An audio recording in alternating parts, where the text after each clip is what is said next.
folds. Yeah, this is a pretty interesting hand actually. What's your thoughts about opening this wide over here? Because you're opening kind of a lot of short stacks. Do you think it's not? It might be too wide. I think I just want to get up to a frequency, and I think this probably just about qualifies. It's in my mind. Yeah. You would fold 10-7 suited, right? Yeah, I would fold 10-7. Yeah. I'd fold 9-7 suited. I think this is just like on the line, basically. I don't think flop matters too much. One thing to say, whenever you're a big stack, I think often people don't understand their own range, because in ICM, like your big stack, you're under the gun. If you play by standard under the gun range, you're supposed to be kind of betting here always, right? But if you're now thinking, if you're I was going to bring up this point. I'm really glad you have. It's actually really important.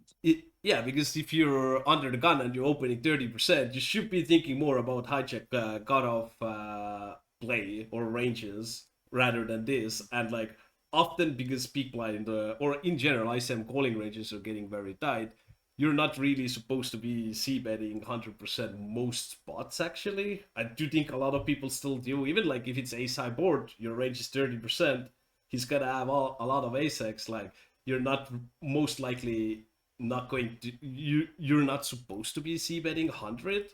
There are some spots obviously, but like I do think this is like one of the concept people just missing because it's just like not thinking of their own range.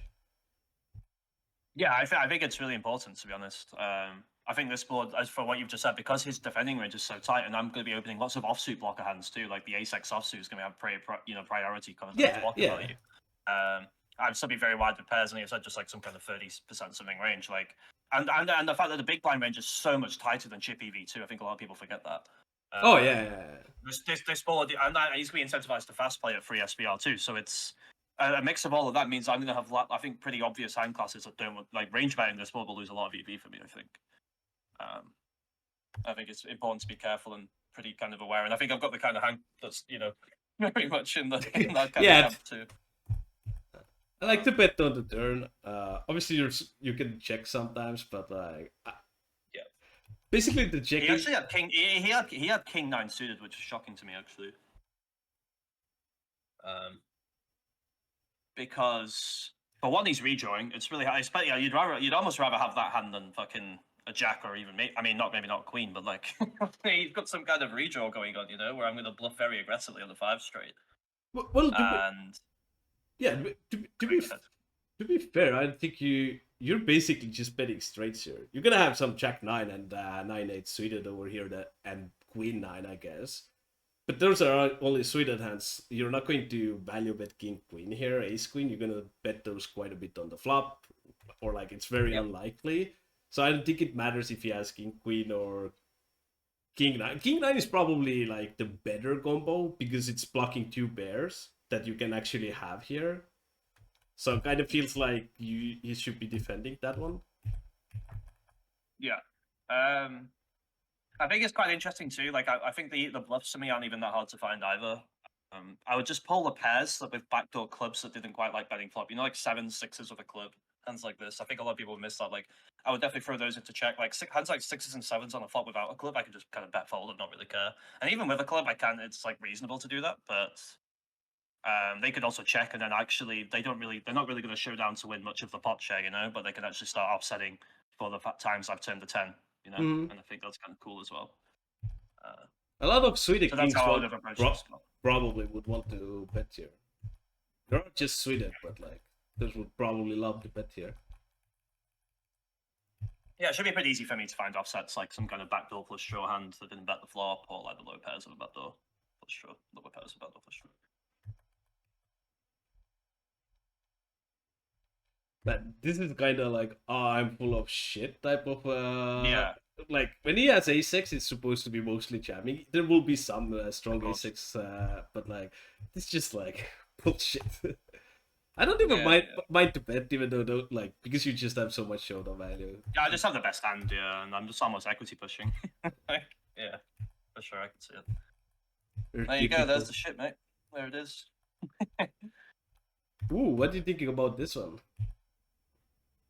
It's really hard 30 for big Ido to do blinds? anything in the small blind. Yeah, this guy's just like uber cooked, you know. To put it that way. Do, And it's like I have hand classes like this that are kind of like annoying against a 12 BB stack, you know, like a lot of these linear kind of like offsuit hands. Like I'm like my raise range can extend a lot lower than this and have easier raise folds, but and then obviously easier raise calls. so, That's kind of how I saw it, but do you think people are going to fold enough on from the small blind? Because like that is like the yeah, whole I think whole that idea. the villain, I think the villain in question does, yeah.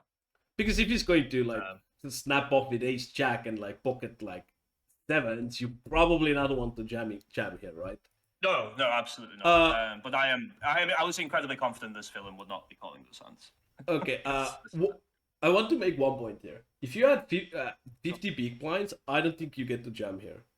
And the idea would be you just the risk for you to lose over half your stack against this guy Yeah, would be too great. So it is kind of like a little bit that you have such a big gap with this guy. yeah, for sure. Yeah, I know, I completely agree. I wouldn't have played Jam first in if I had Mhm. 50 big blinds, but like 100 against 30, it felt pretty right with the two tens and the 15, you know, to at least develop that. Ooh, this. What's your thoughts over Seems here? fine. Yeah, I don't Yeah, mind. it's just a blocker hand, right? And it's a pretty easy raise fold against button, you know. But Yeah. I guess this is actually a point where what applies over here as well. If you had like 60 big blinds, you would be a little bit too close with these. You should probably be slightly tighter. But because you're like nobody like you're over 2x all the stacks, you do get to Yeah, actually they double through me and they're expand. still behind me. Like, yeah, Mm. like it's kind of massive. Well, like often people are like, "Oh, I'm a big stack," and they don't think it matters, but it does matter. Like how much you cover all the guys. Like if you Absolutely, cover, because they just face greater risk premium effects the further they are behind you, you know, because like it's mm-hmm. just like a bigger issue to bust to you. Yeah, for sure. What do you think about freeze here? I wasn't sure. I mean, deuces is a clear fold for me, and I think even freeze here, like the 14 in the big blind, the 10 cut off, I was like, I think it's okay to just pitch this, like, and just focus on blockers, to be honest. So typically, how I'm looking at this small pairs in this type of spot is like if the big stack was on the big blind, I would be more happy because I would play against Absolutely. I agree. big stack. But over here, yeah, sure, he's gonna have some type of a calling range, but for the most part, he's going to play pretty straightforward, and it's like you're not going to go ahead and start flopping sets and stuff. Like you're just not going to see a flop that often. So like once that you're not going to see flop very often, then like those small bears are like, would you open deuce 3-0 if you're just stealing, right? Like no, because Yeah. it's shit. So I kind of like it, but yeah, if big stack was here and like short is maybe over here, I don't mind to open here. Yeah. I think it's really important that you just brought that stuff up, right? Because like the difference between the king eight off and the freezer is massive, right? Some people probably do that the other way around, but I think it's really important for my EV that I take the king eight and not the freeze. Yeah. Just given that scenario. What are you thinking about here? Just RFI 100 and raise fold bottom, Yeah. 15% raise call top 15% and shove the rest. Really, that's how I play this one. I think. Yeah, I think this one should be mixing to non-online. Yeah, I mean, as long as you RFI in somewhere, I think the EV for jamming and raising this seems similar. I mean, this guy. I mean, Sergio here is in a really tough spot with me into him blind v blind now. Like, there's a guy on 8 and 2 on 10. You know, like it's really rough. He's really feeling the pain a little bit. This one the guy that feels like pushing it a little bit. So there is. Yeah, I think it's on the borderline. Yeah. So there is one thing. Even if you're a big stack, it is very difficult to see any solution that allows you to open more than 55% on any position besides small blind. It does happen in like some very crazy ICM spots, but mostly you should be capped to 55%. I think like in general thinking. There are some expectations. uh, some spots where you get to expand over that, but like typically you're just not supposed to be opening over 55. And I do think this is kind of getting into that area. This is right on the line. Like, this was on the line for me in game. I was like, you know, I could have gone either way with this one. I think anything slightly better than this, clear open. Anything worse, clear fold. You know. What's your thoughts over here? Malaka still defends too wide pre-flop, so he's gonna have more offsuited stuff than he should here. That's something to note. That's just something from all my observations. I've played against him so many times. I have like so many thousand hands against him, you know. It's just a Okay. read I have. But also, like, there's not really much check raising he can do, and he's going to have to overfold his MDF with like overcard, undercard, backdoor hands. Like, it's kind of tough to like. Some of them I actually be supposed to continue even via calling, just because of how wide I am, and like just how much equity he has against my range. He only needs 17%. Even like if you add in some RP, it's still like going to be. He doesn't need tons of equity, but I feel like I could just kind of get away with murder here. But I don't know if you see it the same way, especially Okay. with Angler on the board. Okay. So if he's defending wider than he should, I think like so the pre-flop idea for you should be you get to open 55 because people are being playing very straightforward, so to speak, and they are respecting the risk premium on their stacks. If he's over defending, I think you should be tightening up pre-flop a little bit in general because you only get to open because they are supposed to be folding. If they don't fold, it doesn't really like you can't really open that this wide. I guess you can make only point would be like if they don't rebet you too much, you're still gonna see a flop and get the equity realization. So by that, it's That's the way I view it too, because I don't think Malak. I think his free bet frequency here is going to be obviously tiny.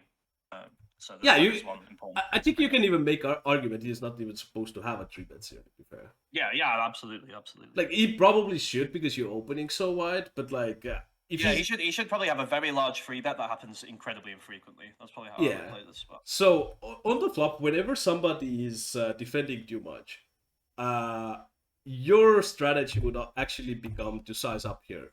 You want to move 2/3 spot, in some cases over. Yeah, I could see that. Yeah, and my hand's kind of really nice for that too. For sure. Yeah, because your range is so wide, unless you know he's going to overfold to bigger sizes, I think you don't want to have a checking range. But I would imagine you, if you defended properly pre-flop, you're supposed to be having quite a lot of checks here because your range is quite wide. Sure.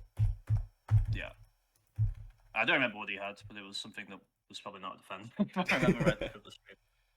And like that the hands like the Jack 5 suited and stuff, like they might even need to be like the same like with the backdoor. Like they probably need to still maybe consider ways to find defending against my B25, right? Even with the risk premium, because I just have actually a lot of equity against such a wide range. They include some ace X off, king X off, and stuff, Yeah. One thing to mention, because he's like a very big stack as well.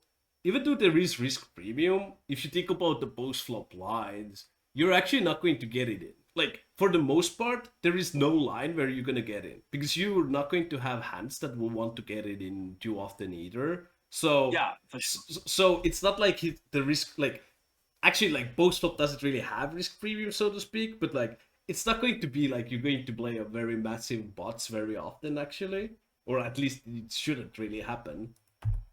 Yeah, and I think what a lot of people miss is because he's not going to be check raising much at all, like very, very, very infrequently. Like he actually has to make some pretty liberal check calls on the flop because his range can support it, and that's kind of important to me as well. I think. I like it. You can probably jam sometimes. But... Maybe, yeah. Even this, jamming this hand seems fine too, for sure.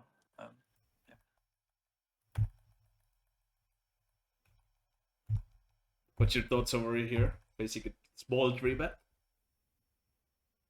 I'm just gonna be very. I mean, I'm gonna defend like some decent looking hands for sure, like the suited gappers, nice suited hands, and like even pairs. I'm still gonna be very, very call happy with because I just like the risk premium on me losing 20 blinds isn't that important, so I could actually go a little closer to just taking my odds, But Jack 10 offsuit, I didn't really feel like was was in the realm of. Yeah, you're not supposed to be defending here. Yeah, but like, if you, but I could defend hands. I can call this free bet for sure. Like this, like. Oh, you're supposed to like the way Equilibrium would work is probably you're supposed to be opening about 40% here, and he's choosing such a small sizing. So you're actually supposed to be because you're in position. You're probably supposed to be defending half of your range. So you're supposed to be actually defending about 20% hands. Which Jack 10 is not going to be in, but it's going to be somewhat close. There's going to be like king 8 suited and stuff, right? It's really important not to fold, right? Like, and that's kind of an important concept. think. Yeah, you're mostly folding just offsuit hands, to be fair. Yeah. I mean, suited hands. I would be seeing free here for sure.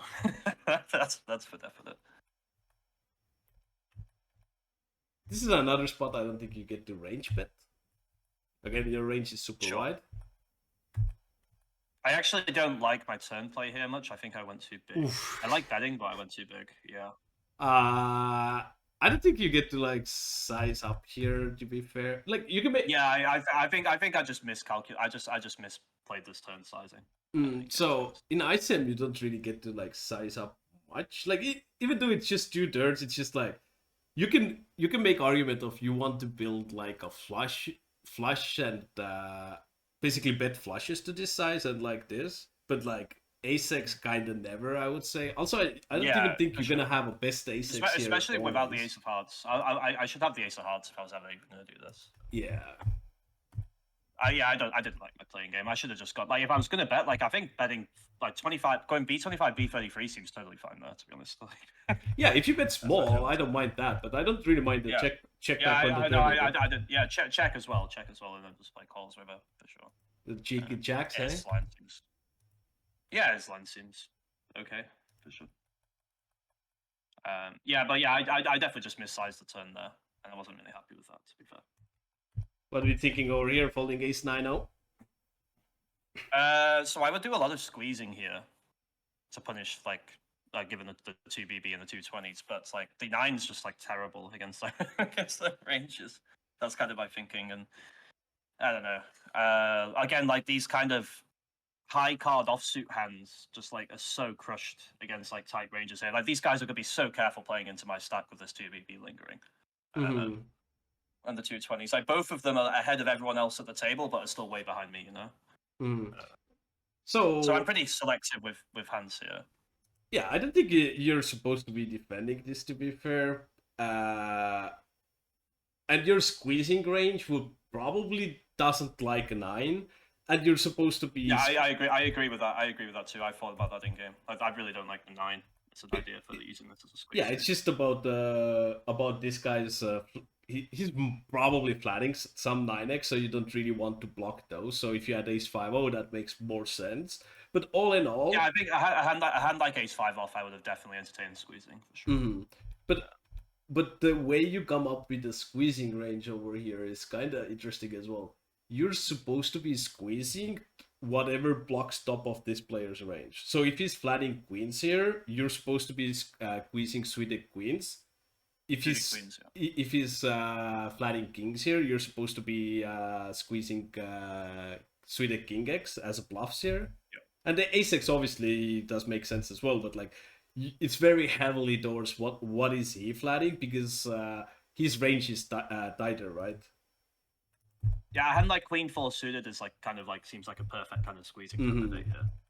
Also, I would say queen jack makes a lot of sense as well, because you're blocking queens and jacks for both players who they might call or like try to run it with those. So also blocking ace queen is amazing against this guy. But I think it's an important pre-flop fault, like with my particular combo. I think it was important to point that out. Yeah, I'm just not doing well against these ranges.